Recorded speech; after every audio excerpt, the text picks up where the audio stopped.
have something name. We'll put these out here.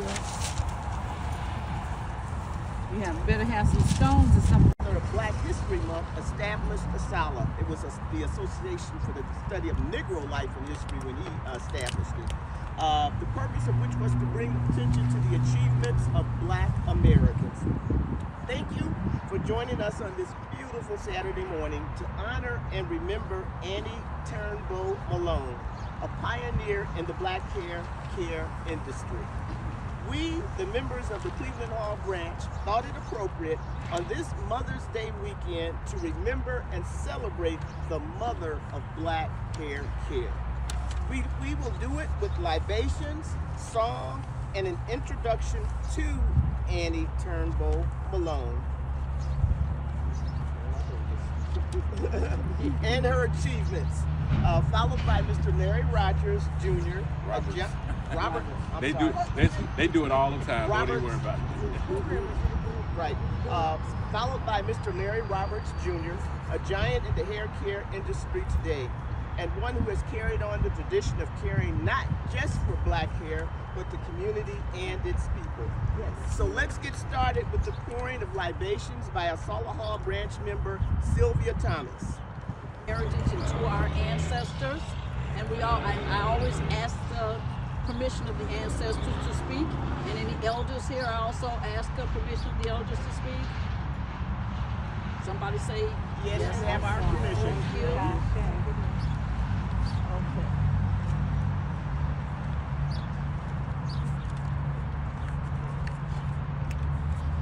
And we use water. Water, of course, represents purity and a return to the earth.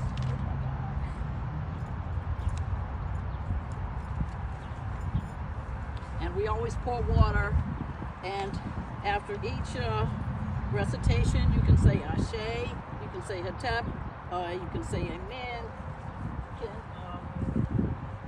can say libation. And I repeat this in first Kiswahili and then in English. I just messed up. Sorry, y'all. Okay. Sifa Ote Ina Muumba Weyusi. All praise is due to our African creator. Sifa Ote Ina Mababa Weyusi. All praise is due to our African ancestors. Sifa Ote Ina Wote Weyusi. All praise is due to African people. Sifa Ote Ina Maisha Weyusi. All praise is due to African life. We pour libations to the African ancestors who died on the continent of Africa, resisting the Europeans. We pour libations. We pour libations to the Africans who died in the slave castles, the slave forts. Libation. We pour libations to the Africans who died in the Middle Passage. Libations. We pour libations to the Africans who died on the plantations in the building of the cities of Charleston, South Carolina, New Orleans, Louisiana, Atlanta, Georgia, and those great southern cities that were marked by our people's sweat, tears, and blood. Libations.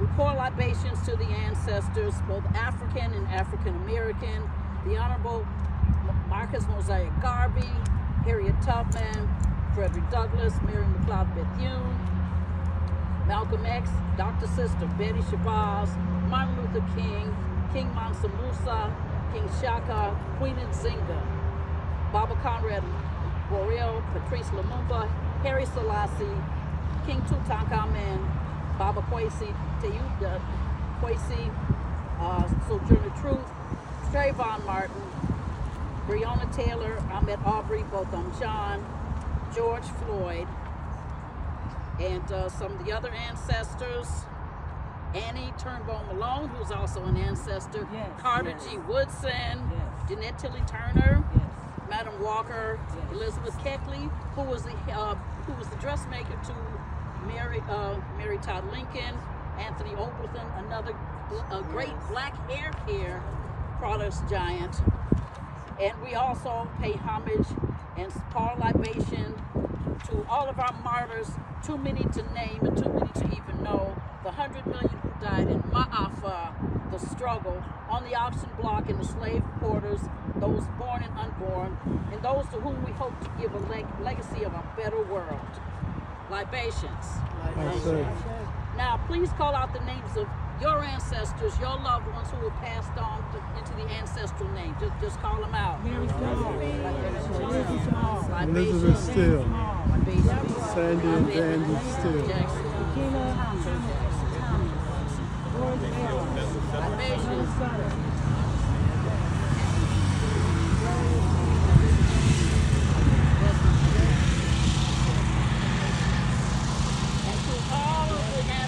And to all of our people, past, present, and future, we bring this pure water back to the earth. Libations. I say.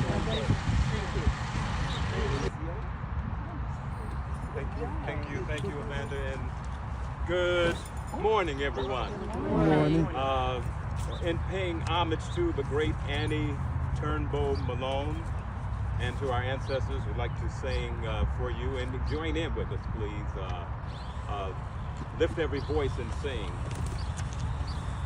Lift every voice and sing, till earth and heaven ring with the harmonies of liberty. Let our rejoicing rise high as the listening skies. Let it resound loud as the rolling seas. Sing a song full of the faith that the dark past has taught us. Sing a song full of the faith that the present has brought us. Facing the rising sun of our new day begun. Let us march on. Let us march on. Let us march on till victory is won.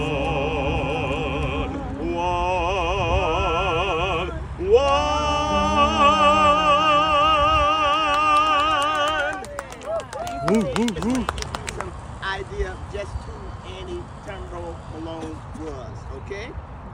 She was born in Metropolis, Illinois, living in let me give her your birth date. She was born in 1869 and died in 1957 on May 10th, this very day that we're here to celebrate her life. She was born in Metropolis, Illinois, lived in Peoria and St. Louis, and moved to Chicago in the late 1920s.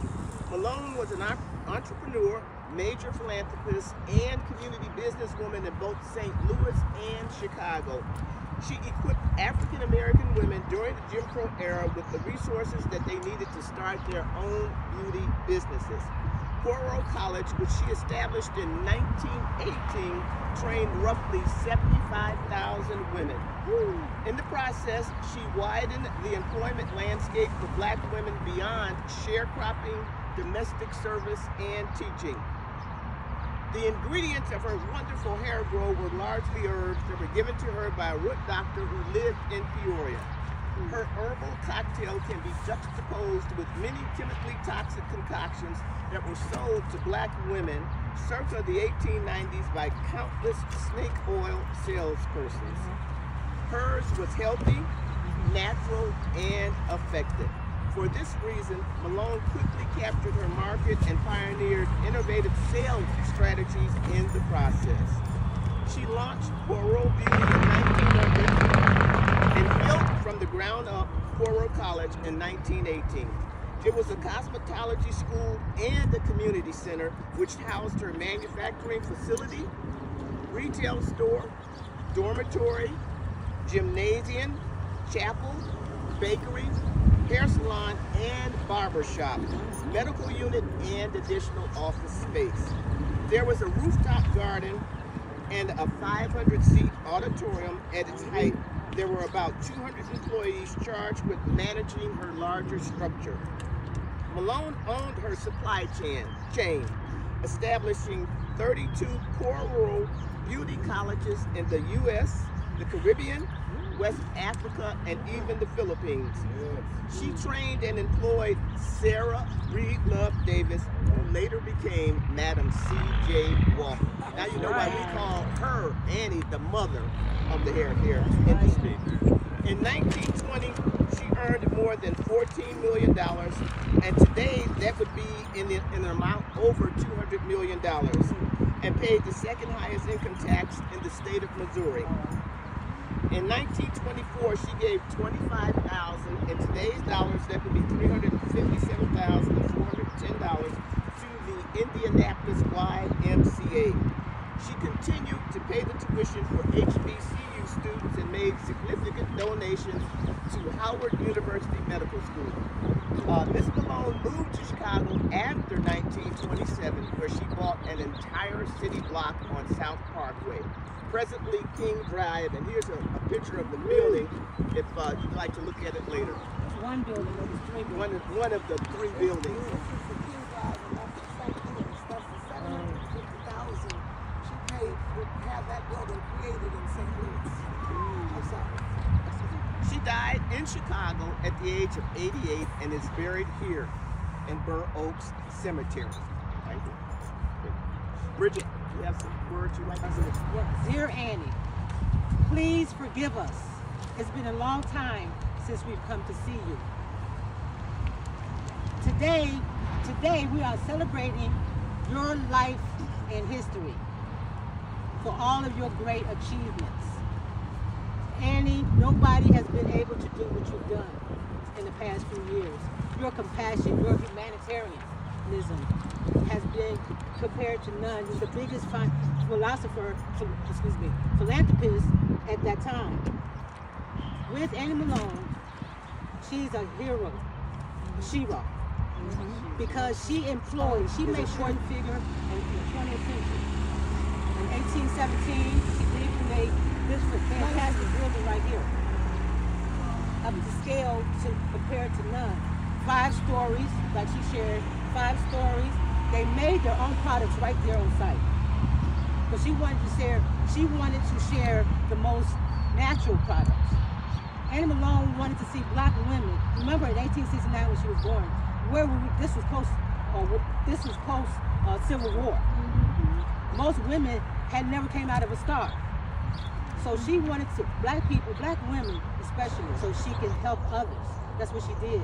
She helped others. Like she shared, Madam C.J. Walker, Avon, Mary Kay. Annie Malone was first. She was the first one there.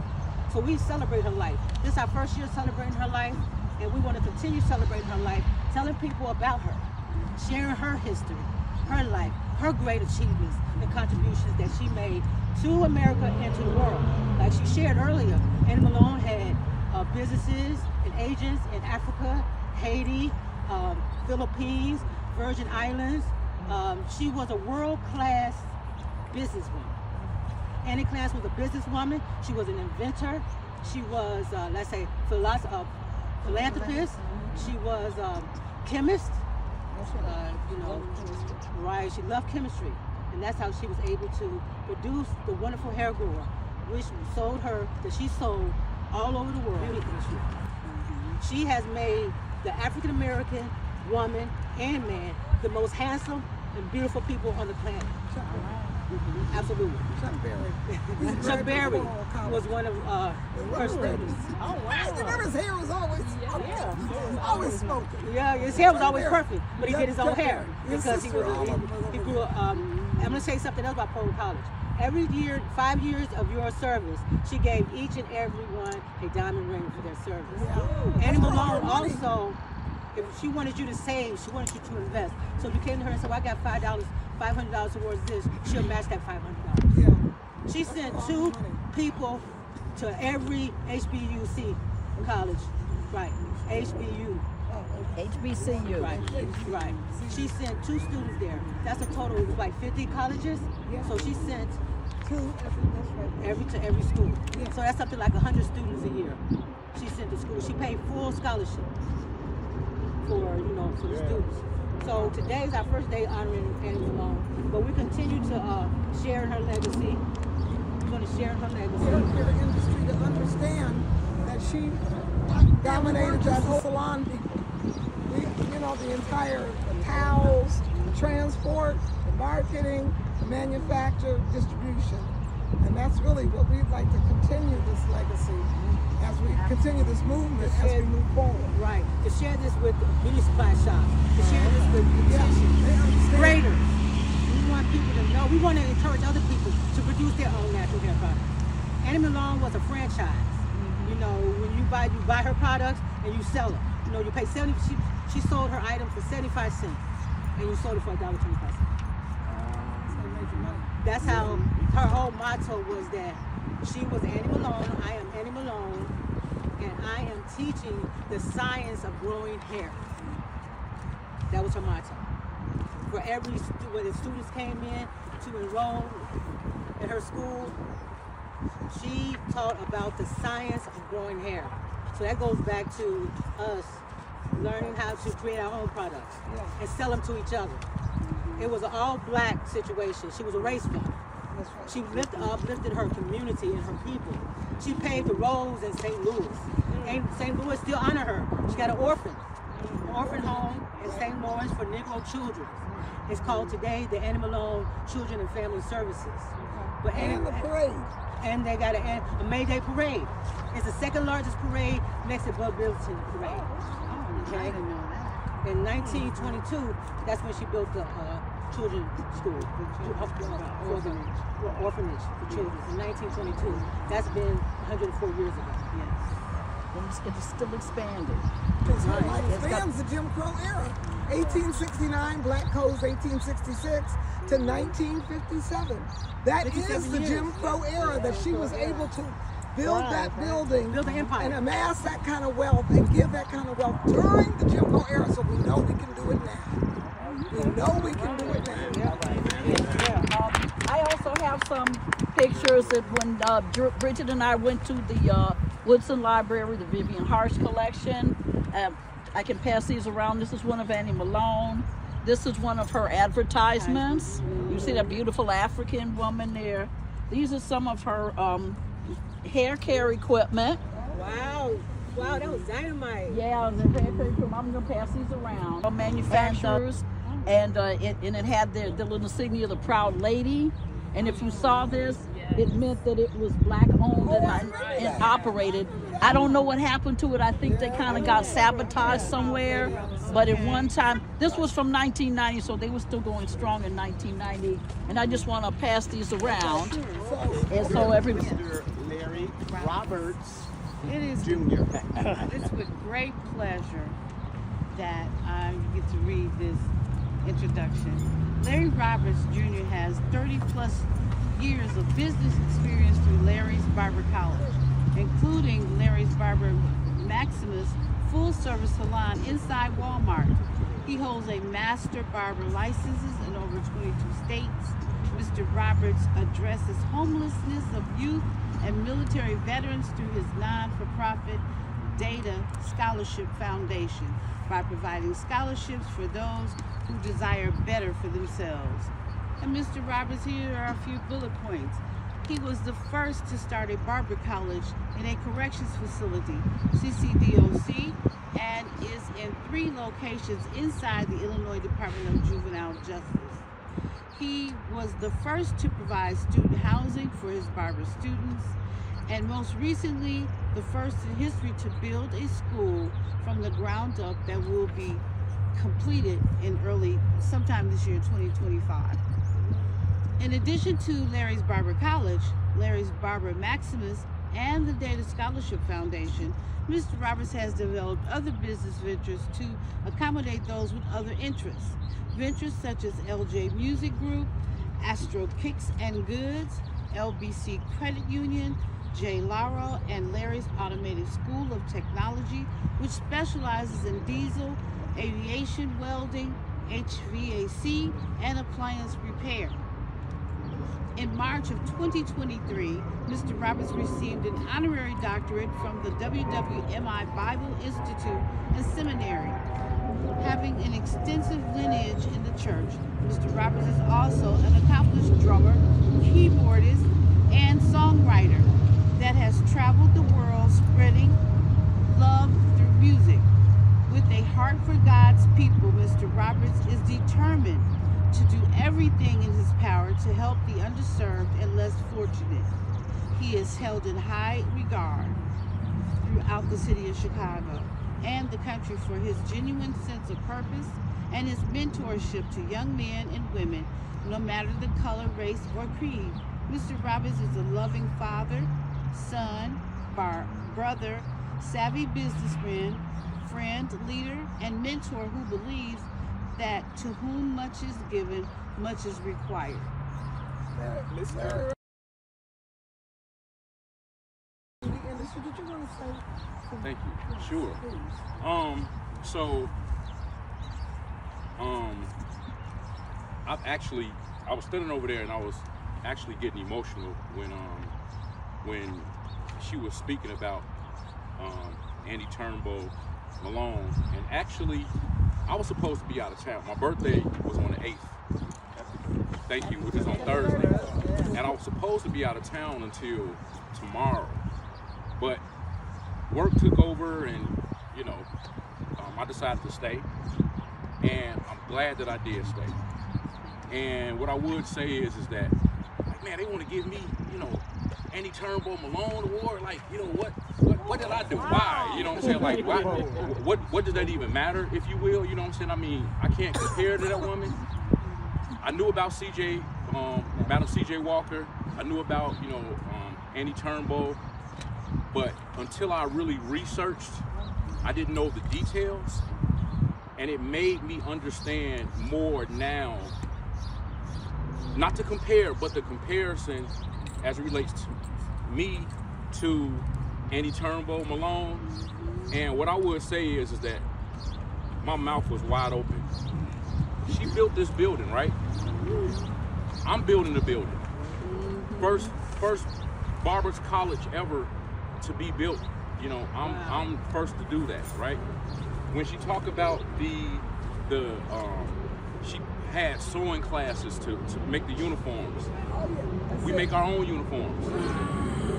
When she talked about the mental health and the scholarships and non-for-profits, right? Everything I do inside of Cook County Jail, I've been there for 15 years. I do it totally complimentary. I don't get paid a dime to be there. I'm in 3 Illinois Department of Juvenile Justice locations. I have a trade school for automotive, diesel, HVAC, appliance repair school.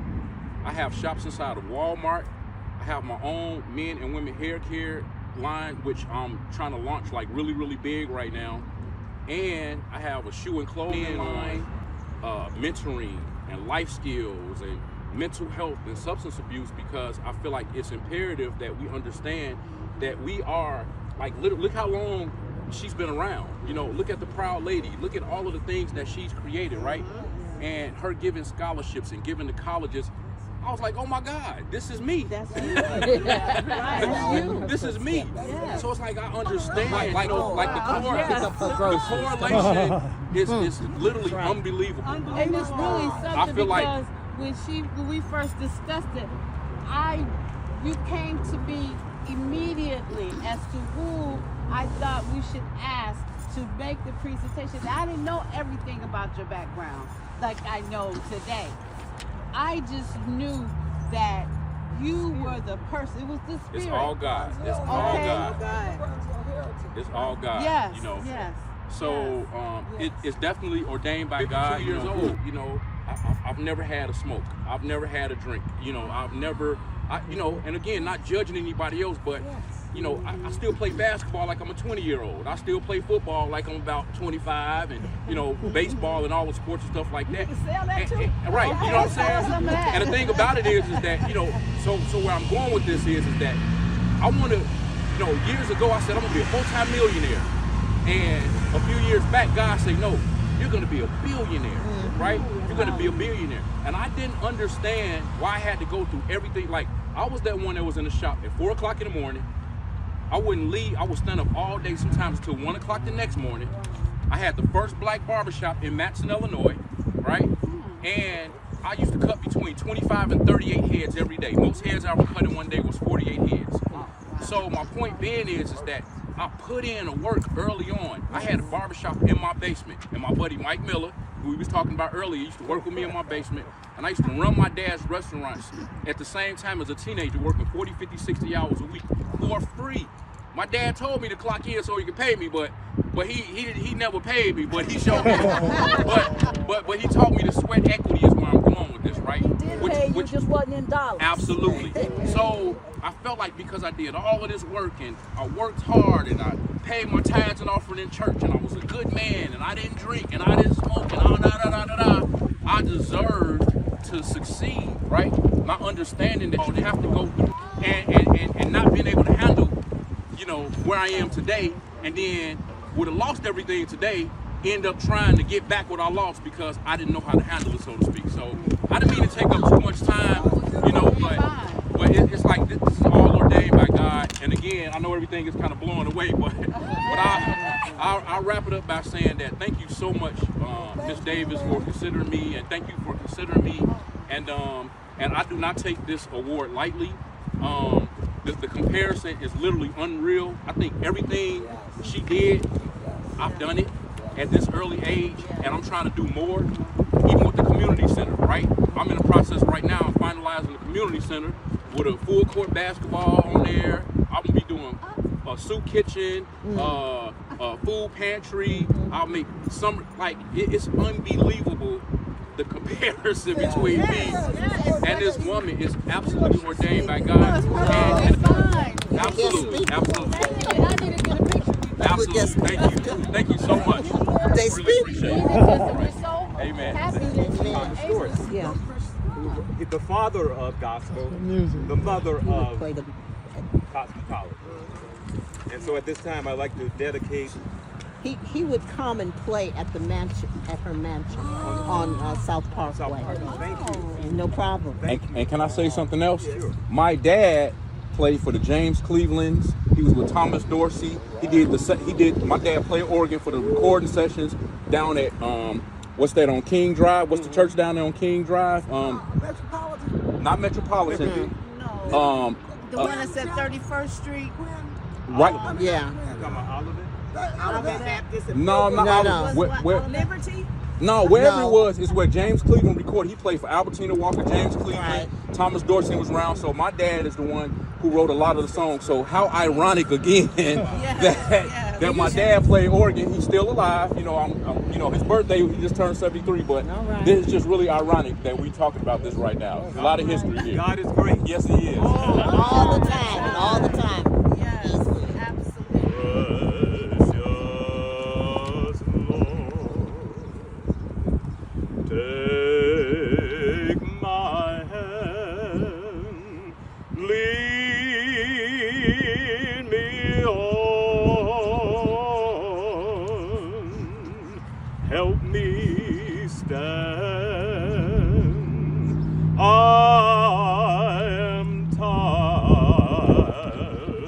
I am weak. I am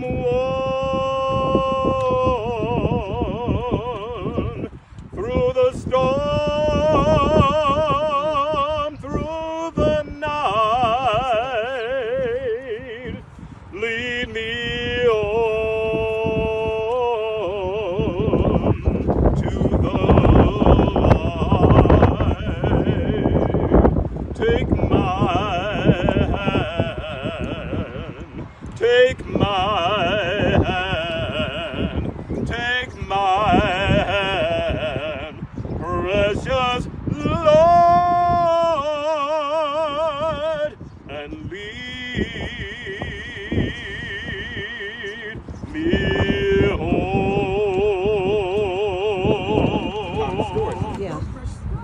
the father of gospel, the mother He would of play the. cosmetology. And so at this time, I'd like to dedicate. He would come and play at the mansion, at her mansion on South Parkway. Thank you. No problem. And can I say something else? Sure. My dad played for the James Clevelands. He was with Thomas Dorsey. My dad played organ for the recording sessions down at what's that on King Drive? What's the church down there on King Drive? Metropolitan. Not Metropolitan. No. The one that's at 31st Street. Right. Yeah. Talking about Olivet? Olivet Baptist and No, Pilgrim. No. Liberty? No, wherever No. it was, is where James Cleveland recorded. He played for Albertina Walker, James Cleveland, Right. Thomas Dorsey was around. So my dad is the one who wrote a lot of the songs. So how ironic again that my dad played organ. He's still alive. You know, I'm his birthday. He just turned 73. But All right. this is just really ironic that we talking about this right now. There's a lot of history here. God is great. Yes, he is. All the time, and all the time. Yes, absolutely. Precious Lord, take my hand, lead me on, help me stand. I am tired. I am weak. I am worn through the storm, through the night. Lead me on to the light. Take my hand, take my hand, take my hand, precious Lord, and lead me home. Bobby would be so proud to have this sister being honored today, because this really was something that he really championed. He said self-reliance, making sure that we did for ourselves and not wait for a handout for anyone. I mean, he was before his time, but she was well before her time, but on time and right time, because that set the example for a lot of us to say that it can be done. Anything man can do, man will do. So, with that said, I'd like to place this red, black, and green flag that was first flown at the Universal Negro Improvement Association African Communities League first convention in New York City in 1920. This was a 31-day convention that they held the Madison Square Garden down for the whole month of August in 1920, coming up with a constitution, coming up with a government. This was also something that was first unfurled, the red, black, green flag that has been really chosen by a lot of our leadership in different organizations throughout the world as representing the African culture and African nationalism. So I appreciate the opportunity to lay this flag at her gravesite. Thank you. With that said, I'd like to introduce Brother Maceo again, and also a sister, lady president of UNIA Division 429 here in Chicago, Georgia Johnson Franks, and we're going to be singing the what we call the Universal Ethiopian Anthem that was written by the Honorable Marcus Messiah Garvey's wife, Amy Jakes Garvey. Also, Rabbi Joshua Honor Ford, who was the music director of the UNIA. He directed 100-voice choir, the orchestra, and the marching band for the UNIA, and he wrote a lot of the compositions for the UNIA. This song, or this anthem, is as equal, as prominent as Lift Every Voice and Sing, but most people do not know this anthem.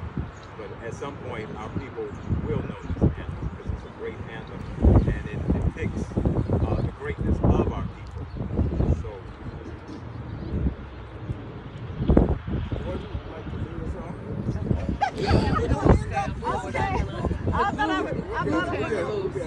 Oh yeah, push it all the way in the ground. Yeah, that's what I would do. Yeah, and you don't have to tape it. You can lift your right black fist.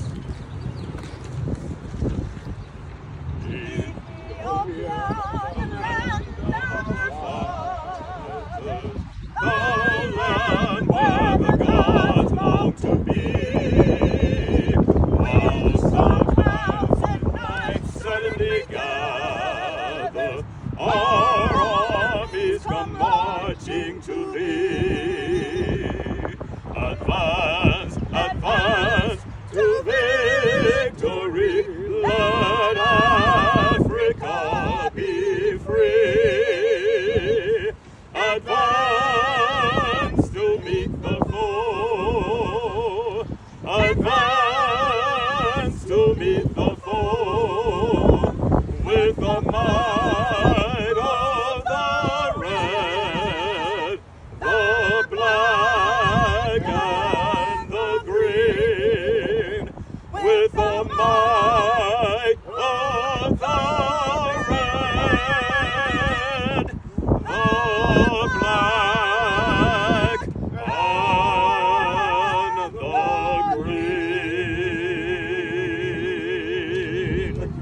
Being here, it's always an honor when we have the chance to acknowledge. It's always an honor and a privilege when we have the chance to come together and celebrate our ancestors. Traditionally, as African people, our ancestors were always priority for us. You know, when the Europeans came to our culture, they said, "Oh, we're worshiping the dead. We're doing ABC." No, we're giving honor to our ancestors because, as you all know, in the traditional African cosmology, you have Almighty God as the ultimate ancestor, right? Then you have your biological ancestors, right?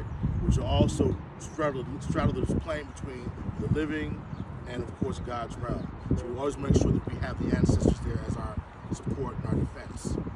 So I'm going to close out for us. I'm going to do what they call an ecumenical prayer. I technically practice the United Faith of Southwest Nigeria, but we'll do an ecumenical prayer for everybody here, right? So let's all just sort of show a posture of reverence. However you want to do that posture, close your eyes, keep them up, whatever it is.